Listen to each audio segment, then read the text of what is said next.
Hello student, एक Bernoulli's theorem का एक क्वेश्चन है, बहुत अच्छा क्वेश्चन है। यहाँ पे ये दिख कह रहा है, पढ़ते हैं क्वेश्चन, आगे हम लोग पढ़ते हैं। Okay, a liquid is kept in A cylindrical vessels which is being rotated about its axis. The liquid rises at the sides if the radius of the vessels is 0.05 meter and the speed of rotation is 2 revolution per second. Find the difference in the height of the liquid at the center of the vessels and its side. अब यहाँ पे देखिए ये क्या कर रहा है, ये लिक्विड्स ऐसे समझिए बच्चों, जब ये एक्सिस है किसका, सिलेंडर का है, ये लिक्विड्स का है, जो इसके साइड्स पे हैं यानी जो वॉल पे लिक्विड्स हैं वो भी क्या करेंगे, क्योंकि वो रोटेट कर रहा है तो ये लिक्विड्स भी रोटेट करेंगे। इस तरह से रोटेशंस होगा, राइट। ये this one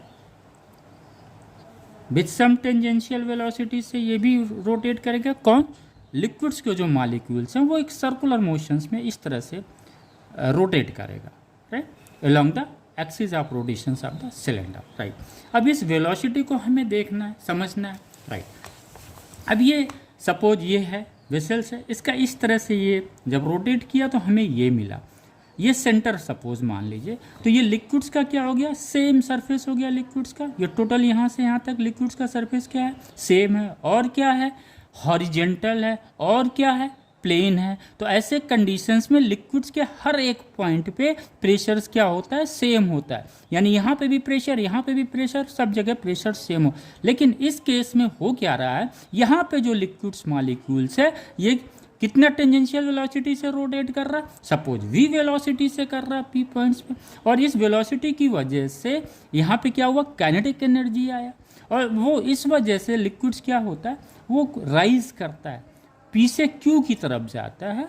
Q suppose h height पे है, इसको हम लोगों ने रेफरेंस पॉइंट मान लिया, इस सरफेस को, प्लेन सरफेस को, जहाँ पे h इक्वल टू 0 है। इसका मतलब P पॉइंट्स पे जो लिक्विड्स है उसकी potential energy per unit volume कितनी हो जाएगी, 0 हो जाएगी। यहाँ पे काइनेटिक एनर्जी कितनी रहेगी, हाफ रो वी स्क्वायर होगी।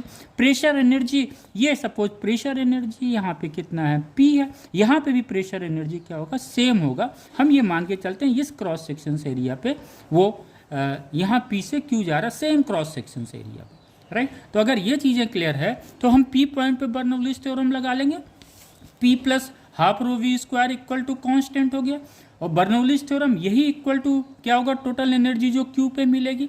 यहाँ पे Q पे क्या है, V इक्वल टू 0 है, तो यहाँ पे काइनेटिक एनर्जी 0 हो जाएगी। फिर हमें ये रिलेशंस मिल जाएगा Q पॉइंट्स पे, P plus rho g H equal to constant. Bernoulli's theorem के हिसाब से हमें ये फिर वैल्यू मिलेगी H इक्वल